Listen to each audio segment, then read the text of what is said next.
ఇన్ని వ్రతాలు చేసేది దీని కొరకు అంటే ఒకటి కామ్యసిద్ధి, రెండు చిత్తశుద్ధి.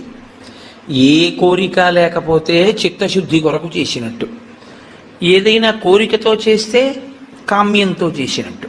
రెండిటిని అనుగ్రహించగలిగి ఉంటాయి. ఇలా రెండిటిని అనుగ్రహించగలిగినటువంటి వ్రతములు మీరు ఏ కోరిక కోరుకోకపోయినా తప్పకుండా ఇది మాత్రం మీరు చెయ్యండి. చెయ్యడం చేత మీరు ప్రత్యేకంగా కోరకపోయినా మీ మనసులో ఏది ఉంటుందో అది తీరుతుంది అని చెప్తాయి శాస్త్రాలు. నేను మీకు ఒక ఉదాహరణ చెప్పాలంటే, వరలక్ష్మీ వ్రతాన్ని ప్రత్యేకమైన కోరికతో ఎవరు చెయ్యరు. వరలక్ష్మీ వ్రతం చేసేస్తారంతే. ఎందుకు వరలక్ష్మీ వ్రతం చేసేస్తారు అంటే దానికి ఒకటే ఫలితం: భర్త దీర్ఘాయుష్మంతుడవడం, పిల్లలు సుఖంగా ఉండడం. ఈ రెండు ప్రత్యేకంగా కోరి వ్రతం ఏ ఆడది చెయ్యదు. ప్రతి ఆడదానికి ఉండే కోరిక ఈ రెండే.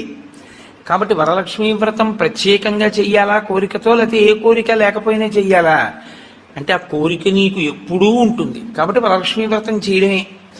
కానీ వ్రతములలో కన్నిటికీ విలక్షణమైనటువంటి వ్రతం ఏకాదశి వ్రతము ఒక్కటే. ఏకాదశి వ్రతం బ్రహ్మచారి చెయ్యాలి, గృహస్థు చెయ్యాలి, వానప్రస్థు చెయ్యాలి, సన్యాసి చెయ్యాలి. నలుగురు చేస్తారు. పైగా మీకు తిథుల యొక్క నిర్ణయం చేత నైమిత్తికములు అని పిలుస్తారు. తిథులు అన్ని సంప్రదాయముల వాళ్ళు ఆ తిథులు చేయరు. సుబ్రహ్మణ్య షష్ఠి వచ్చిందనుకోండి, వైష్ణవులు చెయ్యాలి అని నియమం ఏం లేదు. అలాగే మహాశివరాత్రి వచ్చిందనుకోండి, వైష్ణవులు చెయ్యాలి అని నియమం ఏం లేదు. ఒక్కొక్కసారి హయగ్రీవ జయంతి అని వచ్చిందనుకోండి, స్మార్తులందరూ చెయ్యాలి అని నియమం ఏం లేదు. విశ్వక్సేన జయంతి అని వచ్చిందనుకోండి, అందరూ స్మార్తులు చెయ్యరు. విఘ్నేశ్వర చతుర్థి వచ్చిందనుకోండి, శాక్తేయులు కానీ వైష్ణవులు కానీ చెయ్యాలి అని పట్టుదలతో చేయడం కనపడదు. కానీ ఏకాదశి వ్రతం మాత్రం అన్ని సంప్రదాయముల వాళ్ళు చెయ్యాలి. అన్ని సంప్రదాయముల వాళ్ళు చెయ్యాలి, అన్ని ఆశ్రమముల వాళ్ళు చెయ్యాలి. అంత గొప్ప వ్రతం ఏదైనా ఉంటే అది ఏకాదశి వ్రతం ఒకటే. ఆ ఏకాదశి ప్రతి నెలలోనూ శుక్లపక్షంలో ఒక ఏకాదశి వస్తుంది, కృష్ణపక్షంలో ఒక ఏకాదశి వస్తుంది. కాబట్టి 12 నెలలలో 12 × 2 24 ఏకాదశులు వస్తాయి. ఈ 24 ఏకాదశుల్లో ఏ ఏకాదశి నాడు వ్రతం చెయ్యాలి అంటే 24 ఏకాదశులు వ్రతం చెయ్యాలి. ఒకవేళ 24 ఏకాదశులు కాకుండా అధిక మాసం వస్తే, అధిక మాసంలోని శుక్లపక్ష కృష్ణపక్షాల్లో వచ్చేటటువంటి ఏకాదశి తిథుల యందు కూడా వ్రతం చెయ్యాలి. కాబట్టి ఏకాదశి తిథి నాడు చేయవలసినటువంటి వ్రతానికి మాత్రం ఎక్కడా శాస్త్రములలో ఏ ఆశ్రమము వారికి మినహాయింపు లేదు, అందరూ చేయవలసిందే. ఏకాదశి వ్రతానికి సంబంధించి ఒక గొప్ప రహస్యాన్ని శాస్త్రం ఆవిష్కరిస్తుంది. ఈ శరీరాన్ని ఇక్షుదండంతో పోలుస్తారు. ఇక్షుదండము అంటే చెరుకు కర్ర. అమ్మవారి చేతిలో చెరుకు కర్ర కదు పట్టుకుంటుంది. మనకి భగవంతుడిచ్చినటువంటి చాలా గొప్ప వరం ఏమిటో తెలుసా అండి? మన ముఖం మనకి కనపడకుండా చేయడం. ఒక్క సెల్ ఫోన్ దొరికితేనే వాడు మైమరిచిపోయి 2 వీలర్ మీద సెల్ ఫోన్ చెవి దగ్గర పెట్టుకుని యాక్సిడెంట్లు చేస్తున్నాడు. ఎవడి ముఖం వాడికి కనపడింది అనుకోండి, ఇంకా ఇతరాలు ఎందుకు చూస్తాడు? వాడి ముఖం వాడు చూసుకుంటూ కూర్చుంటాడు. అద్దం దొరికింది అనుకోండి, ఎందుకంత సంతోషం? ఎవడికి వాడంత అందగాడు వాడికి లేడు. ఆ అద్దం చూసుకుంటూ మురిసిపోతుంటాడు పసిపిల్లల దగ్గర నుంచి. తన స్వరూపము, స్వ అన్న మాట వాడడం కూడా మంచిది కాదు. ఎందుకంటే శంకరాచార్యులు వారు స్వరూప అన్న మాటని వేరొక చోట వాడతారు. స్వరూపానుసంధానం భక్తిరిత్యభిధీయతే అంటారు. అందుకని తన రూపాన్ని తాను చూసుకుని మురిసిపోవడానికి ఉపకరణము దర్పణము, అద్దము. ఎప్పుడూ మనకెలా ఉంటుందంటే, చెరుకు కర్రకి కింద నుంచి పై వరకు మీరు ఎక్కడ కొరకండి తీపే. అలాగే మన శరీరం అంటే కింద నుంచి పై వరకు మనకి తీపే. ఈ శరీరంలో అబ్బాయి బొట్టు పెట్టుకోరా అన్నారనుకోండి, వాడికి బొట్టు పెట్టుకోవడానికి చిన్నతనం. బొట్టు పెట్టుకుంటే వాడి అందం అంతా ఏదో పాడైపోతుందని వాడికి ఒక భ్రాంతి. అందుకని వాడు బొట్టు పెట్టుకోడు. వాడు బొట్టు పెట్టుకోక ఏం కోల్పోతున్నాడో వాడికి తెలియదు. తెలియక బొట్టు పెట్టుకోవడానికి పెద్ద భేషజం. నిజంగా నువ్వు పెట్టుకున్న బొట్టు నీకు సాంప్రదాయికమైన సౌందర్యాన్ని, ఎంత సౌందర్యాన్ని తీసుకొస్తుందో నీకు తెలియదు. ఈశ్వరుడు పుట్టుమచ్చ తీసుకొచ్చి పెట్టుంటే ఏం చేస్తావు? పెట్టుకోరా అన్న బొట్టు మాత్రం పెట్టుకోవడానికి మనకు అంత కష్టం ఎందుకని? అయ్యి బాబోయ్, ఈ శరీరం యొక్క అందం ఏమైపోతుందో అని. కానీ శాస్త్రం అంటుంది అసలు 84 లక్షల జీవరాశులలో ఈశ్వర పథంలో నడవడానికి అనువైనటువంటి ఉపాధి ఒక్క మనుష్య ఉపాధి మాత్రమే. ఏకాదశి వ్రతం జంతువుకుందా? లేదు, మనుష్యునికే ఉంది. భగవన్నామం చెప్పగలిగినటువంటి అదృష్టం ఇతర ప్రాణికుందా? ఒక్క మనుష్యుడికి ఉంది. భగవత్ పూజ చేసేటటువంటి అదృష్టం ఇతర ప్రాణికుందా? ఒక్క మనుష్యునికే ఉంది. ఇన్ని అదృష్టములు మనుష్యునకు ఉన్నా మనుష్యుడు దేని కొరకు వీటన్నిటినీ విడిచిపెడతాడు అని అడిగింది. అంటే దాన్ని చాలా గొప్ప రహస్యమైనటువంటి విధి విధానంలో కట్టడి చేసి మనిషికి భోగమునందు ఉండేటటువంటి లాలసని ఈశ్వరుడు నిరూపణం చేస్తాడు. ఉపాసన కాలమంతా దక్షిణాయనం, దక్షిణాయనం అంతా ఉపాసన, ఉత్తరాయణం అంతా తరిస్తాడు. బాగా చదువుకోవలసిన సమయంలో చదువుకున్నవాడు పరీక్షలు రాసినప్పుడు రాసి ఇంక సెలవుల్లో ఆడుకున్నట్టు. దక్షిణాయనంలో ఉపాసన చేయడానికి అడ్డొచ్చేదేవి అంటే ప్రకృతి. ప్రకృతి బాహ్య ప్రకృతి, ఇక్కడ ఉండేటటువంటి ప్రకృతి అంటే బ్రహ్మాండ ప్రకృతి, పిండాండ ప్రకృతి. మీరు చూడండి, దక్షిణాయనం ఆషాఢమాసం దగ్గరలో ప్రారంభం అవుతుంది. ఆషాఢమాసం దగ్గర నుంచి ఇంకా మీకు వరస అన్నీ ఈశ్వరోపాసనకి సంబంధించినవి. విఘ్నేశ్వర వ్రతకల్పం కానివ్వండి, లేకపోతే శ్రావణ మాసం శుక్రవారాలు కానివ్వండి, మంగళగౌరీ వ్రతం కానివ్వండి, ఆ తర్వాత వచ్చేటటువంటి శరత్కాలంలో వచ్చే దేవీ నవరాత్రులు కానివ్వండి, తదనంతరం కార్తీకం, మార్గశీర్షం, పుష్యం, మాఘం, ఇవన్నీ విశేషమైనటువంటి ఆరాధన. భగవంతుణ్ణి ఆరాధించి మిక్కుటమైన ఫలితాన్ని పొందడానికి కావలసిన తిథులన్నీ అక్కడే ఉంటాయి. కానీ ఈయన ఎందుకు లేవలేడు, ఎందుకు ప్రాతకాల స్నానం చెయ్యలేడు?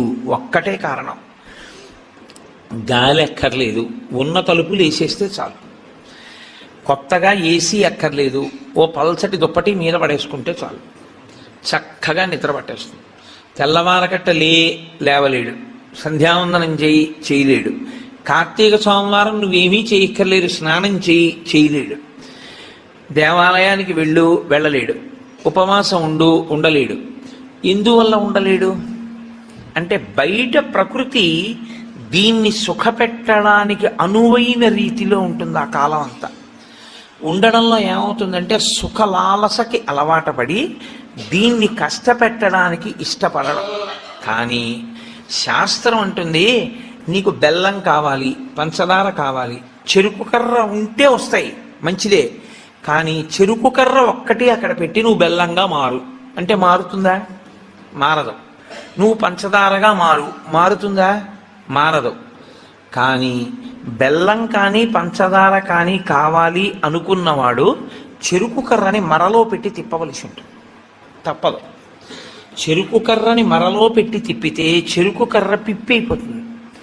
ఈ మొదల నుంచి ఆ చివరి వరకు పిప్పి చేస్తూ ఇట్నుంచటు తిప్పేస్తే చెరుకు కర్ర అంతా పిప్పి అయిపోయిన తర్వాత అందులో ఉన్న తీయటి రసం అంతా కారిపోతుంది. ఇప్పుడు అలా కారిపోయిన రసం ఏదుందో అదే బెల్లం అవుతుంది, అదే పంచదార అవుతుంది, పంచామృతాల్లో ఒకటవుతుంది. ఈశ్వరుడికి నివేదన చేసే పదార్థంలో పంచదార వేసి ఉండకూడదు, బెల్లం వేసి ఉండాలి. కాబట్టి నివేదనకి బెల్లం అవుతుంది, పంచామృతాల్లో అభిషేకానికి పంచదార అవుతుంది. ఈ రెండుగా మారేది ఆ చెరుకు కర్రలోంచి. కానీ చెరుకు కర్ర నలగనంత కాలం పంచదార బెల్లం రావు. చెరుకు కర్రే కారణమైన నేను నలగను అని చెరుకు కర్ర అందనుకోండి, పంచదార బెల్లం రాదు. ఏకాదశి వ్రతం చెయ్యను అన్నాడు అనుకోండి, మనుష్య జన్మ యొక్క సార్థకత రాదు. కాబట్టి ఏకాదశి వ్రతం ఎవరి కొరకు వారి కొరకే. ఈ వ్రతం మాత్రం నా భార్య కొరకు నా పిల్లల కొరకు కాదు. నా భార్య చేస్తే నా కొరకు దాని బిడ్డల కొరకు కాదు. నేను చేస్తే నా కొరకు, నా భార్య చేస్తే తన కొరకు, నా పిల్లలు చేస్తే వారి కొరకు. ఇది ఎవరు చేస్తారో కేవలం వారి కొరకే. ఏ చెరుకు కర్ర నలిగిందో అది పంచదార బెల్లంగా మారుతుంది. ఆ చెరుకు కర్ర నలిగింది కదండి, నేను నలగాల అని నిలబడిన చెరుకు కర్ర పంచదార బెల్లంగా మారలేదు. అలాగే ఎవరు శరీరాన్ని ప్రయత్నపూర్వకంగా క్లేశ పెడతారో వారు మాత్రమే ఏకాదశి వ్రతమును చెయ్యగలరు.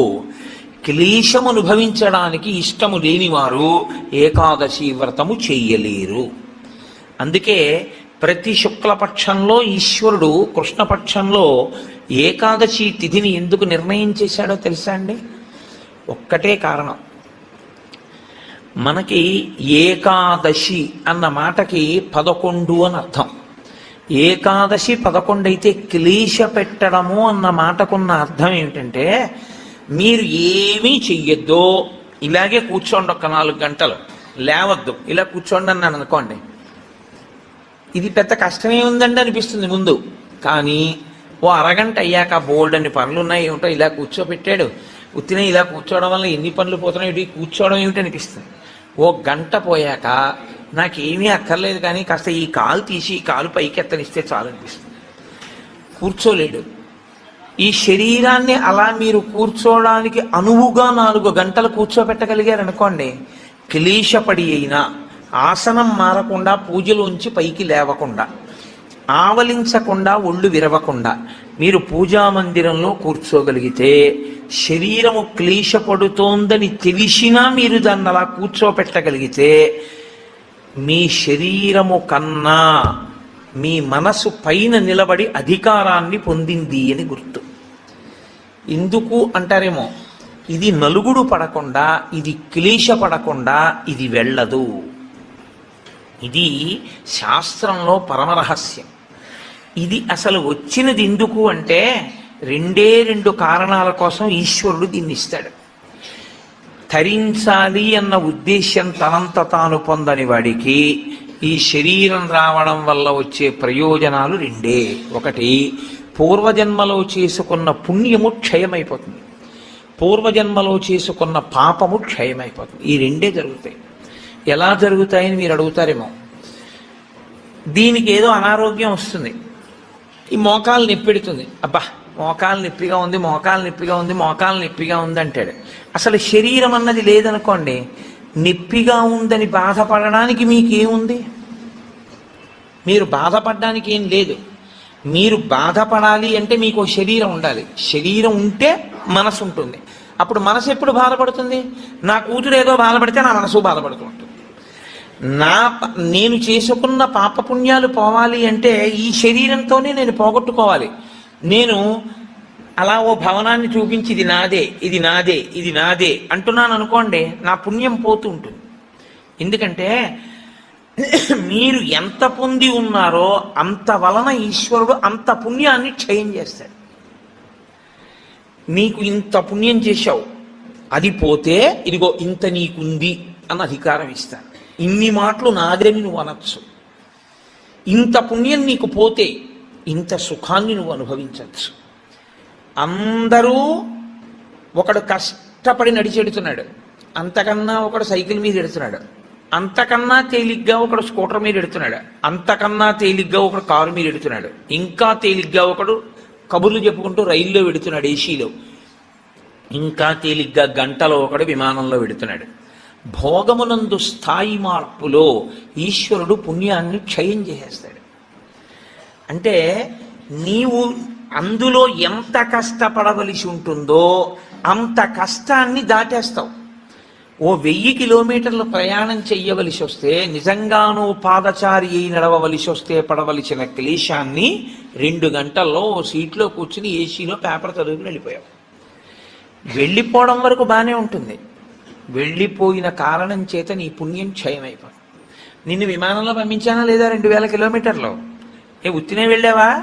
డబ్బు ఇచ్చాను కాబట్టి టికెట్ కొనుక్కున్నావు. డబ్బు ఎక్కడి నుంచి వచ్చింది అనుకుంటున్నావు? చేసిన పుణ్యం పోతే వచ్చింది. కాబట్టి ఇప్పుడు ఈశ్వరుడు పుణ్యాన్ని తగ్గిస్తాడు. పుణ్యాన్ని తగ్గిస్తూ ఐశ్వర్యమునిచ్చి క్షయం చేసేస్తాడు భోగంగా. మీరు అనుభవించకపోయినా నాదని పోగొట్టేస్తాడు. నాది అంటూ ఉండడం వల్ల పోతూ ఉంటుంది.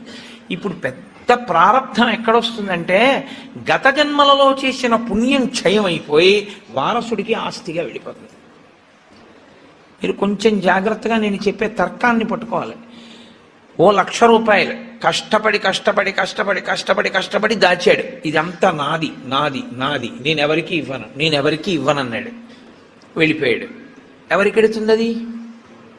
కొడుక్కో కూతురుకో వెళ్ళిపోతుంది.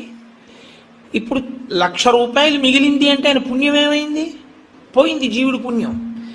1,00,000 రూపాయలు ఏమైపోయింది? వారసుడికి వెళ్ళిపోయింది. జీవుడు ఏమైపోయాడు? దరిద్రుడైపోయాడు. శాస్త్రం అంటుంది, నిజంగా నీది నువ్వే అనుభవించాలనుకుంటే మార్గం ఏమిటో తెలుసా? దాన్ని దానం చేయి.